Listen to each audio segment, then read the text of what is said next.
يا اهلا بيكم يا شباب في حلقه جديده في قناه اوفر ثينكينج. بعد غيبه طويله رجعنا لكم النهارده باقوى 10 مسلسلات منتظره جدا في رمضان 2023، واللي بشكل حصري هنتكلم عن قصه كل مسلسل وتفاصيله. ومبدئيا كده احنا على اعتاب موسم رمضاني مميز جدا، فقبل ما نبدا رحلتنا الممتعه في تفاصيل المسلسلات ادعمنا بلايك واشترك في القناه علشان تتابع كل الحلقات اللي جايه.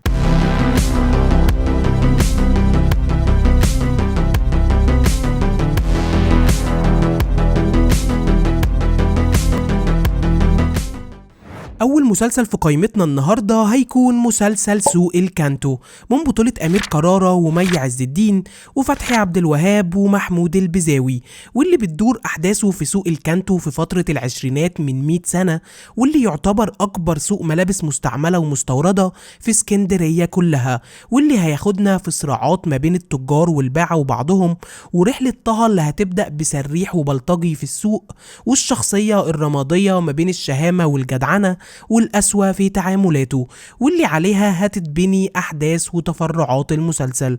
المسلسل هيكون من إخراج حسين المنباوي ومن تأليف هاني سرحان. تاني مسلسل معانا والأكتر انتظار في الفترة اللي فاتت هيكون مسلسل رمضان كريم الجزء التاني من بطولة سيد رجب وبيومي فؤاد وسلوى عثمان وصبري فواز ومحمد لطفي وأحمد صيام، واللي بيكمل مسيرة الجزء الأول في حارة شعبية وسط الأجواء الرمضانية اللي كانت مميزة جدا. قصة المسلسل هتكون مختلفة شوية عن اللي اتقدمت في الجزء الأول بسبب غياب بعض النجوم زي روبي وشريف سلامة وريهام عبد الغفور وغيرهم، ولكن هيفضل مكمل في نفس السياق والأجواء الرمضانية اللي شفناها قبل كده، في تحدي جديد عشان يحقق نفس النجاح اللي شفناه في الجزء الأول.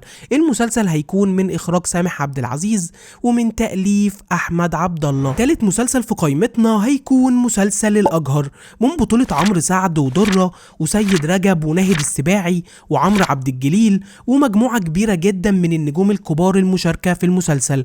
ومعنى اسم المسلسل هنا بيعبر عن الشخص اللي بيشوف أكتر من الناس العادية وعنده وعي وذكي إنه يكشف كل الناس اللي حواليه.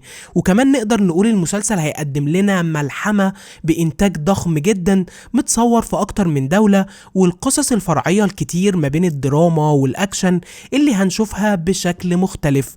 المسلسل هيكون من إخراج ياسر سامي ومن تأليف محمد فوزي. رابع مسلسل معانا هيكون مسلسل العمدة من بطولة محمد رمضان وزينة ومنى فضالي وأحمد داش وإيمان العاصي. كالعادة بيقدم لنا محمد رمضان مسلسله السنوي، واللي هيحكي لنا قصة جعفر العمدة اللي هيكون متجوز أكتر من مرة وبيعيش في حي السيدة زينب، وخلال الأحداث بيمر بمأساة فقدان ابنه اللي بتخليه يضطر يكذب على أسرته لأكتر من 20 سنة.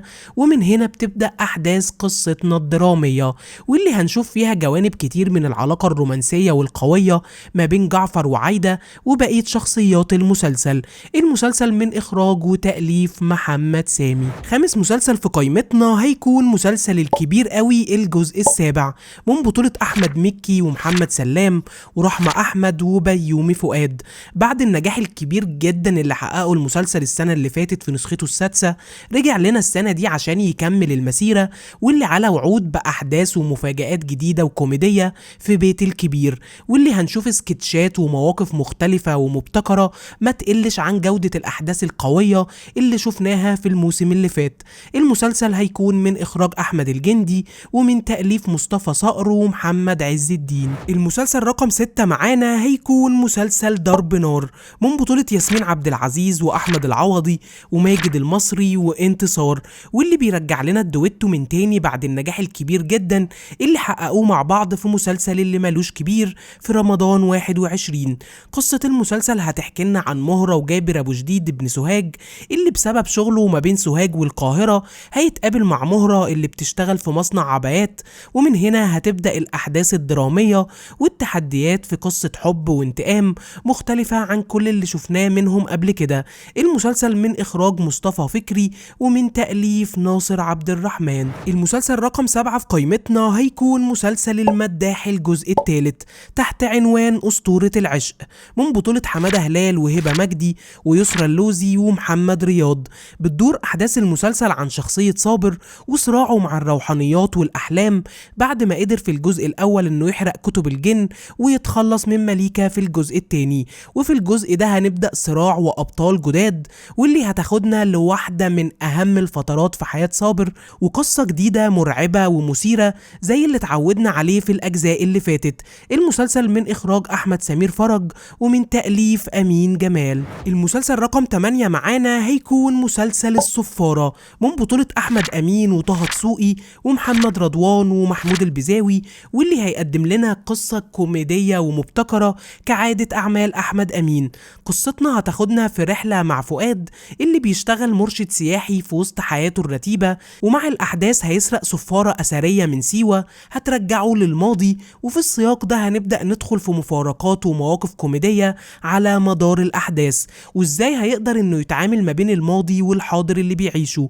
المسلسل من إخراج علاء إسماعيل ومن تأليف أحمد أمين. المسلسل رقم 9 في قائمتنا هيكون مسلسل الوصاية، من بطولة منى زكي ودياب ونسرين أمين وأحمد خالد صالح. بتدور أحداث المسلسل عن بنت بتخالف التقاليد والعادة وبتشتغل على مركب صيد بتورد السمك للتجار، واللي بيحطها في مشاكل وصراعات في شغلها والحياة الصعبة اللي بتعيشها مع أهلها، وإزاي هتقدر تتعامل مع المواقف الصعبة والتحديات اللي هتتحط فيها، واللي من خلالها هتقدم لنا منى زكي دور مختلف وجديد عن اللي متعودين نشوفه في العادة.